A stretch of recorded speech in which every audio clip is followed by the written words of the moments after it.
মধ্যপ্রাচ্যে উত্তেজনা যখন আভাস দিচ্ছিল কিছুটা কমার, ঠিক তখনই নতুন করে যেন উদ্বেগ বাড়ালো ইরান। আবারও হামলার শিকার হলে ইরান তাদের পারমাণবিক কর্মসূচি আরও জোরদার করতে পারে বলে ইঙ্গিত দিয়েছেন দেশটির পার্লামেন্টের পররাষ্ট্রনীতি ও জাতীয় নিরাপত্তা কমিটির মুখপাত্র ইব্রাহিম রেজাই।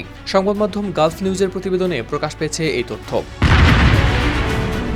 সামাজিক যোগাযোগ মাধ্যম এক্সে দেয়া এক পোস্টে ইব্রাহিম রেজাই লিখেন, আবারও হামলা হলে ইরানের অন্যতম বিকল্প হতে পারে পারমাণবিক বোমা তৈরির উপযোগী 90% পর্যন্ত ইউরেনিয়াম সমৃদ্ধকরণ। বিষয়টি নিয়ে পার্লামেন্টে পর্যালোচনা করবে তেহরান। সমর বিশেষজ্ঞদের মতে এই মাত্রার সমৃদ্ধ ইউরেনিয়াম পারমাণবিক বোমা তৈরির উপযোগী। রেজাই এই বক্তব্যকে ইরানের পারমাণবিক তৎপরতা আরও জোরদার করার সম্ভাব্য ইঙ্গিত হিসেবেই দেখা হচ্ছে। মধ্যপ্রাচ্যে চলমান উত্তেজনার মধ্যে এমন মন্তব্য নতুন করে বাড়িয়েছে উদ্বেগ।